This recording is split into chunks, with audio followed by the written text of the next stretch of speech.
बिस्मिल्लाहिर्रहमानिर्रहीम। Dear students, अस्सलाम वालेकुम। ऑनलाइन क्लास में आपको खुश आमदीद। आज हम चैप्टर नंबर 3 का आर्टिकल 3.7 मोमेंटम और Newton second law in terms of momentum की बात करेंगे। मोमेंटम क्या है? मैट्रिक के अंदर मैट्रिक में आप लोगों ने देखा होगा कि मोमेंटम को हमने डिफाइन किया था, it is the product of mass and velocity, यानी ये मास और वेलोसिटी का हासिल ज़रब है। अब हम यहां पे थोड़ा सा इसको फिजिकली देखने की कोशिश करते हैं कि मोमेंटम का मतलब क्या लिया जा सकता है। आप इसको एक एग्जांपल से हम स्टार्ट करते हैं कि फर्ज करें कि हमारे पास एक साइकिल और एक मोटरसाइकिल पर एक जैसे वजन के दो आदमी बैठे हुए हैं। दोनों साइकिल और मोटरसाइकिल एक ही स्पीड के साथ अगर मूव कर रहे हैं और आपको कहा जाए कि उनको पीछे से पकड़ के रोकने की कोशिश करें, तो कौन सी चीज को आप आसानी से रोक सकोगे? Yes, the answer is cycle. कि आप साइकिल को जो उसी स्पीड से मूव कर रहा है जो मोटरसाइकिल की स्पीड है, उसको आप आसानी से रोक सकते हो। इसी तरह अगर हम इसको इस तरह ले लें, तो अगर दो साइकिल सवार जिनका वजन एक जैसा है, एक स्लो स्पीड के साथ और एक हाई स्पीड के साथ मूव कर रहा हो, उनमें से अगर आपको रोकने की ऑप्शन हो तो किसको आप आसानी से रोक सकते हो? तो लाजमी तौर पे आंसर होगा कि जो साइकिल सवार स्लो स्पीड के साथ जा रहा होगा उसको हम आसानी से रोक सकते हैं। इसका मतलब यह होगा कि हम जब क्वांटिटी ऑफ मोशन की बात करते हैं कि किसी भी बॉडी में मोशन की मिकदार क्या है, तो वो दो चीजों पर डिपेंड करती है। लाजमी तौर पे मोशन की मिकदार जितनी ज्यादा होगी उसको रोकना उतना ही मुश्किल होगा, और मोशन की मिकदार अगर कम होगी उसको रोकना आसान होगा। तो इट मींस कि हमारे पास मोशन की मिकदार असल में मोमेंटम है, और वो मोमेंटम डिपेंड कर रहा है दो चीजों पर। पहले एग्जांपल में हमने देखा कि हम मोटरसाइकिल को मुश्किल होगा हमें रोकना एज कंपेयर टू साइकिल। इसका मतलब ये होगा कि जिस बॉडी का मास ज्यादा हो, स्पीड अगर दूसरी बॉडी के बराबर भी है, तो उस सूरत में उसके अंदर क्वांटिटी ऑफ मोशन ज्यादा हो जाती है।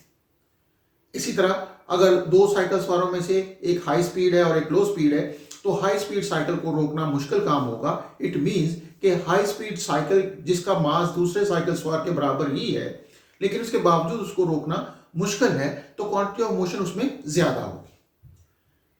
तो इस सारी गुफ्तगू से हमें यह पता चला कि क्वांटिटी ऑफ मोशन सिर्फ वेलोसिटी या स्पीड पर डिपेंड नहीं करती, बल्कि उसका ताल्लुक मास से भी है। इसी वजह से जब हम product of mass and velocity कहते हैं, तो असल में हम क्वांटिटी ऑफ मोशन को डिस्क्राइब कर रहे हैं। तो हम कह सकते हैं कि मोमेंटम, जिसको अब हम P से रिप्रेजेंट करेंगे नीचे, इज इक्वल टू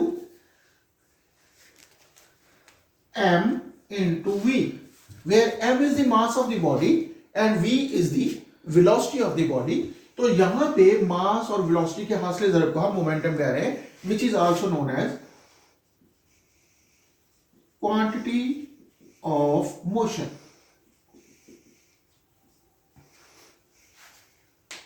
तो ये तो हो गया हमारे पास मास। इसी तरह आपने देखा होगा कि क्रिकेट बॉल, अगर फर्ज करें कि आप हार्ड बॉल के साथ क्रिकेट खेल रहे हैं और बॉल ज्यादा स्पीड के साथ आता है, तो आप उसको रोकने के लिए अगर आप हाथ को थोड़ा सा पीछे नहीं करते तो आपके हाथ पर ज्यादा चोट लगती है, लेकिन स्लो स्पीड की सूरत में आप उसको बड़ी आसानी से रोक सकते हैं। तो इसका मतलब ये हुआ कि स्पीड और मास दोनों पर ये क्वांटिटी ऑफ मोशन डिपेंड करती है।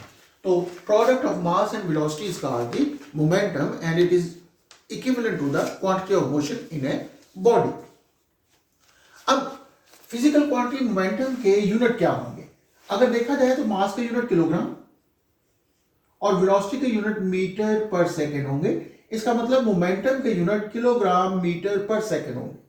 लेकिन अगर मैं इसको इस तरीके से लिख लूं कि किलोग्राम मीटर पर सेकंड को मैं इस तरह लिखूं, उसके बाद मैं सेकंड से मल्टीप्लाई कर दूं, सेकंड से डिवाइड कर दूं, इस तरीके से ये हमारे पास kilogram metre per second square into second लिखा जा सकता है।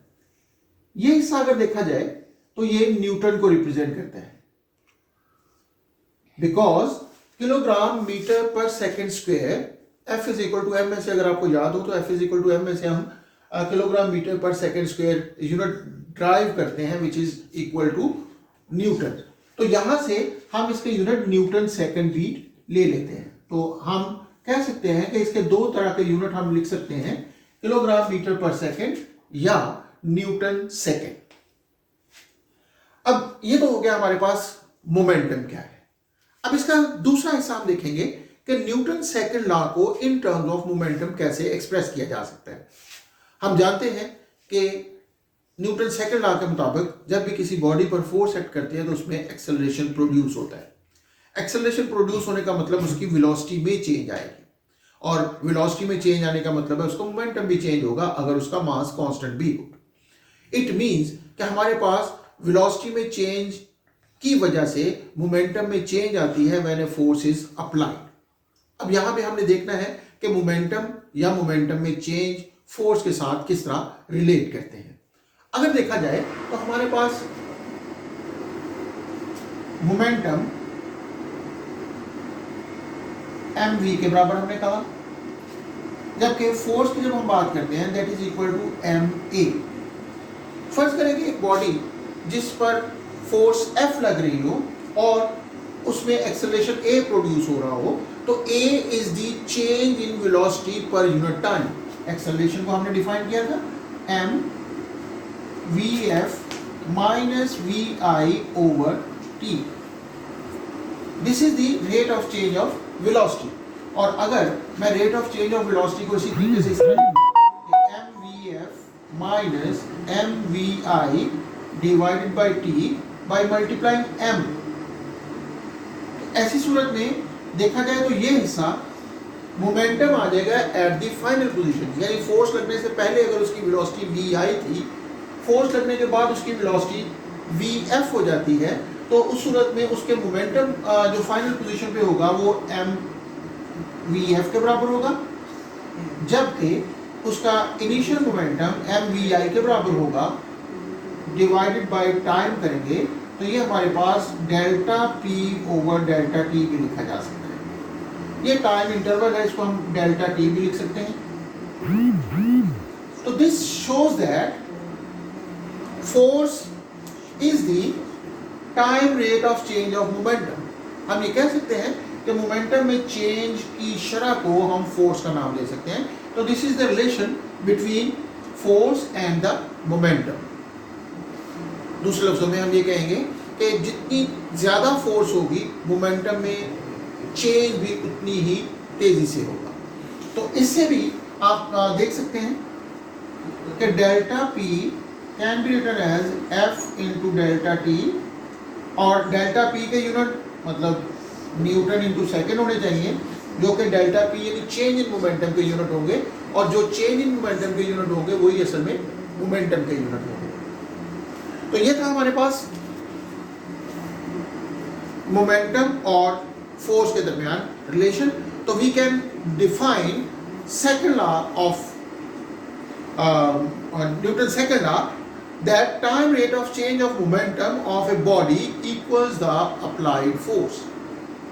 कि मोमेंटम में time rate of change applied force के बराबर होता है।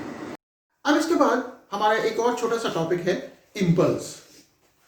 फर्ज करें कि आप एक बॉल को हिट करते हैं, फर्ज करें कि एक क्रिकेट बॉल को हिट करते हैं, तो बैट और बॉल के दरमियान जो कांटेक्ट टाइम होता है दैट इज वेरी स्मॉल, लेकिन उस दौरान में बैट के कांटेक्ट के स्टार्टिंग पॉइंट से लेकर बॉल के बैट से टच होने के बाद छोड़ने के दौरान फोर्स बहुत तेजी से बढ़ती है। मतलब जब बॉल टच हो रहा है उस वक्त फोर्स जीरो से स्टार्ट होके जब वो उसको पुश कर रही है उस वक्त मैक्सिमम फोर्स के दरमियान फोर्स की वेरिएशन बहुत ज्यादा होती है, लेकिन टाइम इंटरवल बहुत स्मॉल होता है। तो उस सूरत में इस वेरिएबल फोर्स को डिस्क्राइब करना हमारे लिए शायद उतना आसान नहीं होता। इसके बजाय हम एक नई टर्म इम्पल्स को डिफाइन करते हैं। इम्पल्स असल में that short interval of time, अगर मैं इस इम्पल्स की बात करूं, that is equal to force, that is the force which is very high for a very short interval of time into time interval. This product is called impulse. मतलब ये कि हम फोर्स और टाइम इंटरवल के multiplication को impulse का नाम देंगे। अब चूंकि फोर्स हम जानते हैं it is the rate of change of momentum that is equal to mvf minus mvi over delta T multiplied by delta T. तो इट मींस ये हमारे पास mvf माइनस mvi रह जाएगा इंपल्स। अब इस एक्सप्रेशन से हमें ये पता चलता है कि the product of force and time interval is equivalent to change in momentum, यानी बॉडी के अंदर मोमेंटम में कितनी चेंज आई वो force multiplied by time interval के बराबर होता है। अल्टीमेटली इसके यूनिट वही होंगे जो चेंज इन मोमेंटम यानी मोमेंटम के यूनिट होंगे, तो इसलिए इंपल्स को हम न्यूटन सेकंड की सूरत में ही बयान करते हैं। तो ये था आज का टॉपिक जिसमें हमने देखा कि मोमेंटम क्या होता है, उसके बाद first second law of motion को हमने मोमेंटम की टर्म में बयान किया और एक नई टर्म इंपल्स को डिफाइन किया। होप आज का ये लेक्चर आपको समझ आ गया होगा। अगर किसी किस्म का कोई क्वेश्चन हो तो आप कमेंट बॉक्स में जाके कमेंट करके वो क्वेश्चन पूछ सकते हैं। अगले लेक्चर तक के लिए अल्लाह हाफिज।